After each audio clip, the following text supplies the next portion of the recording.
श्री राम सबके प्रिय और हितकारी हैं। वो कृपा करते हैं और सब पर करते हैं। वो दयालु हैं, कृपालु हैं और करुणानिधि हैं। इन्हीं भगवान श्री राम का लीलाओं का ग्रंथ है श्री रामचरितमानस। श्री रामचरितमानस में कुछ भी अनुचित्य, त्याज्य या अप्रिय नहीं है। यह सभी धर्मों और प्राणों के हित का समर्थक ग्रंथ है। उसमें न कोई विवाद है, न ही कोई परहेज। मानस में श्री तुलसीदास जी बिना किसी धर्म और जाति का नाम लिए हुए कहते हैं कि धन्य है उस पुत्र का जन्म जिसके सुंदर चरित्र की चर्चा सुनकर पिता को आनंद आता हो। धन्य जन्म जगती तलतासु, पिता ही प्रमोद चरित्र सुन जासु। यह श्री रामचरितमानस की सार्वकालिक व्यापकता। श्री भरत ने चित्रकूट जाकर भगवान श्री राम से कहा, महाराज अब कीजे सोई, सब कर धर्म सहित हित होई। भगवान श्री राम ने भरत को अपनी पादुकाएं दे दी। भरत को लगा कि ये पादुकाएं नहीं, साक्षात श्री राम और सीता ही हैं। मानस तो जड़ में भी चैतन्य का ही दर्शन करता है, पर यदि किसी को इसमें भी जड़ता ही दिखे तो यही कहेंगे कि मुकुर मलिन अरु नयन विहीना, राम रूप देखहि किमि दीना।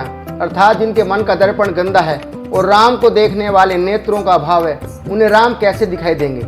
श्री रामचरितमानस का परम लक्ष्य समाज कल्याण और सबका हित है। ये कथा संपूर्ण लोक का हित करने वाली है।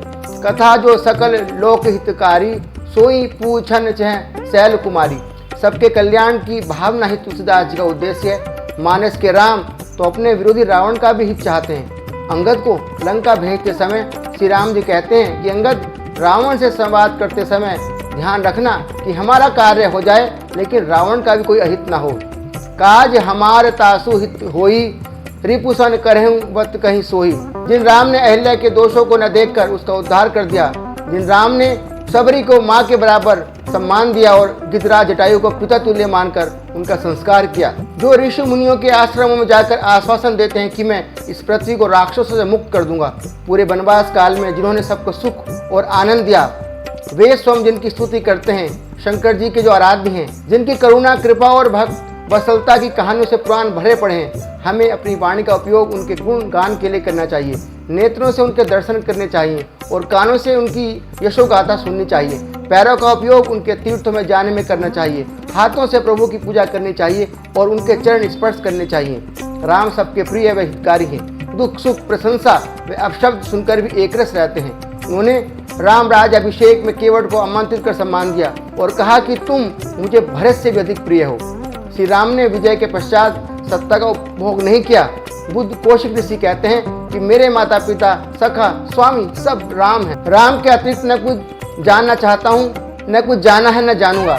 जो राम गृहस्थ, वानप्रस्थ और सन्यासी सबके द्वारा सेवित और पूजित हैं, उन्हें मानना और पूजना ही हमारा स्वार्थ है, यही हमारा परमार्थ है।